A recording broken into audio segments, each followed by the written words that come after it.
Hello. Welcome back to Face of God by Talitha Cumi. This is the introduction chapter. And if you're just joining, I'm going in order of the chapters in this book. So, introduction, chapter 1. Truth is freedom from confusion. And advice is freely given, right or wrong, it is never hidden. Knowing the difference between pure truth and corrupted lies is the premise and purpose for this book to surmise. I like it. Okay, here we go. Congratulations on your quest to find from this world the answers you hold dear to your life. The old adage, considered by many to be a Buddhist proverb, when the student is ready, the master appears, is no coincidence. We purposely attract the events and specific stimuli in our lives because that is where we choose to concentrate our attention. I'm going to reread that. We purposely attract the events and specific stimuli in our lives because that is where we choose to concentrate our attention.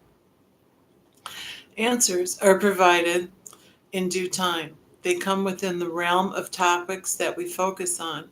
Thus, as the mind dwells, it creates reality to support one's thought. These events appear because of our link to our Creator. Our thoughts, words, and actions plead our desire for higher powers to provide the mana we deem necessary for our interests and needs. However, that comment is simply stated. The actual task of creating the reality one truly desires requires some instruction. Many books will instruct the reader how to satisfy his or her secret and heartfelt desires. Unfortunately, without demonstrations, specific examples, and detailed outcomes, those books have not delivered the success this author would prefer. It is easy to state a principle or fact. However, too often, full understanding of the process of obtaining coherence is lacking. Luckily, mankind is instinctively programmed to search for proof. Proof of why things operate and perform the way they do, proof of why we react to various stimuli, and proof to help one to understand and acknowledge who, what, where, and when. This includes proof to substantiate and include the existence of God. Everyone desires to know why he or she existed and to validate his or her experience we know as life. The task is whether an individual just comes to terms with his or her existence or whether that individual continues to search and eventually finds the answers. Or is it possible that all people question and then search and that most eventually give up their personal quest, confused by all the possibilities? Some, possibly the majority, eventually accept and endorse what one or more of the multitude of religions of the world promote as gospel truth for faithful believers. Others just straddle to the wayside and leave well enough alone, accepting a cultural moral majority for their spirituality.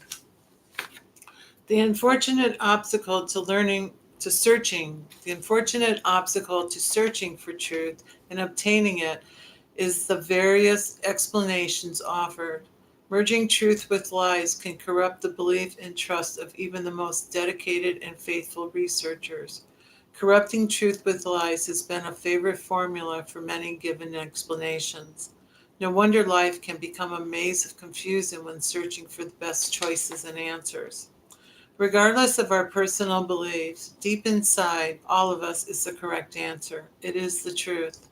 It is ill-fated that we educate and condition ourselves by standards that sometimes fluctuate as the wind changing direction, so that the truth we seek becomes veiled and eventually hidden.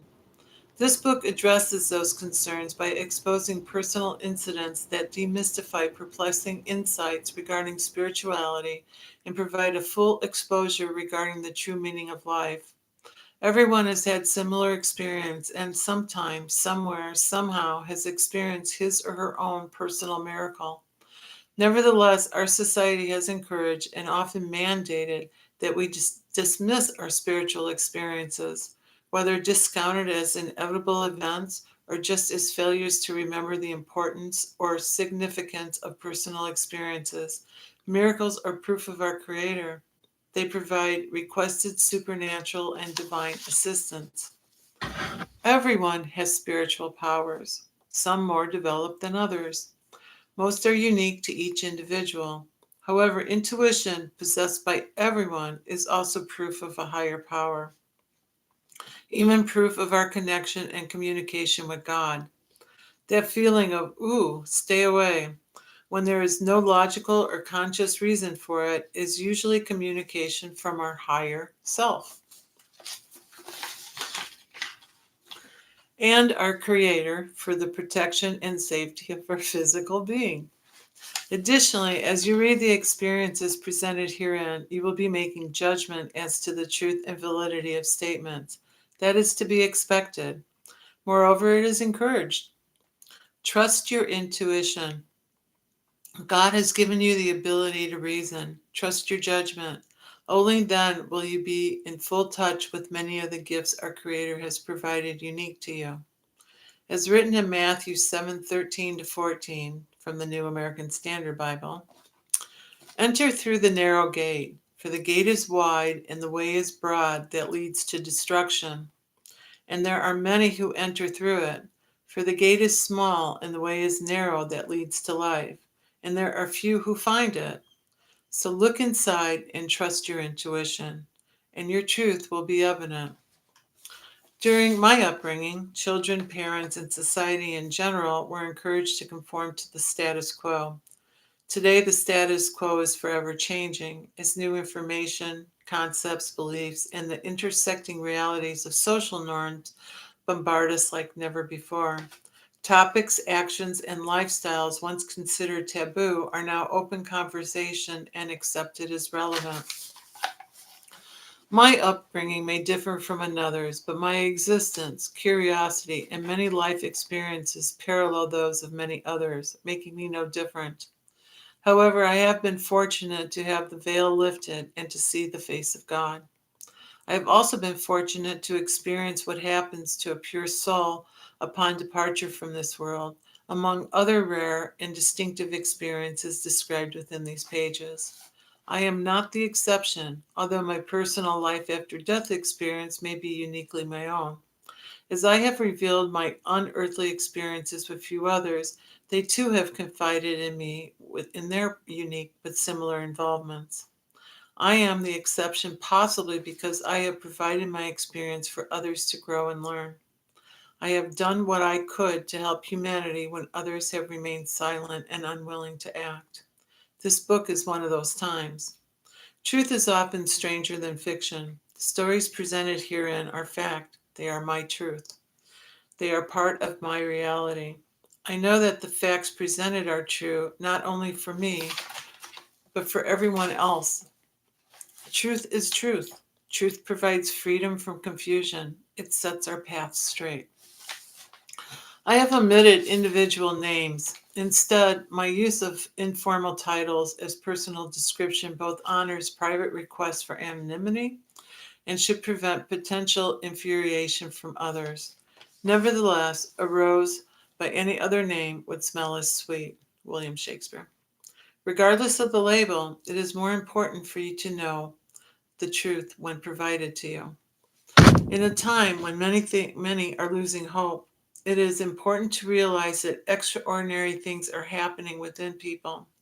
I anticipate that my experience will allow you to reflect on your own unique, miraculous, and possibly paranormal experience that will in turn demonstrate the face of God in your life.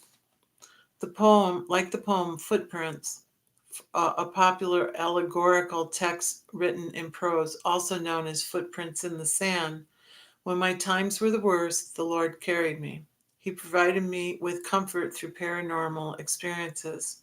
When my father was dying, I encountered and argued with an angel of death. When I was dying from hepatitis C and felt virtually alone, I felt myself physically hugged and sensed incredible love from an invisible being. Thank you. At 11 years of age, when our family dog was intentionally ran over by a carload of drunken men, I experienced her soul leaving her body after the intense trauma of seeing her bleed violently from her mouth, nose, and ears. When I felt that the world had turned evil and no God's presence could behold faith, I heard in a strong, masculine, and disciplinary tone, "You exist." And my doubts that there was a God ceased. These are some of the experiences unique to my being. For some, faith alone may be enough to explain my experiences, but that was not enough for me. Having a scientific background and respect for explanations of events otherwise deemed miraculous, I cannot justify some of my experiences anything other than miraculous, although I have tried. If anything, they have provided the impetus for me to search for answers and have resulted in my veil lifted. I have seen God's face. No longer will it remain hidden. I share what I have learned, how it was revealed, and for what purpose it occurred. I have presented a chronological account of the wisdom provided to me. My insights came in spurts, with some events triggering further questions and desires for more explicit answers. Some revelations initiated further investigation, which occupied much of my life. As with the tip of an iceberg, what appears in the open air is but a small portion of the foundation that exists below the surface. Additionally, similar to opening Pandora's box from Greek mythology, once evil escaped and had spread over the earth, one thing which lay at the bottom remained: the spirit of hope. I had to sort through the bad to find the good that remained. In the process, I grew closer to and became better aware of God. My unique path led me to the purpose of life and an understanding for all why life is created. Enjoy, learn, grow, and be loved and free.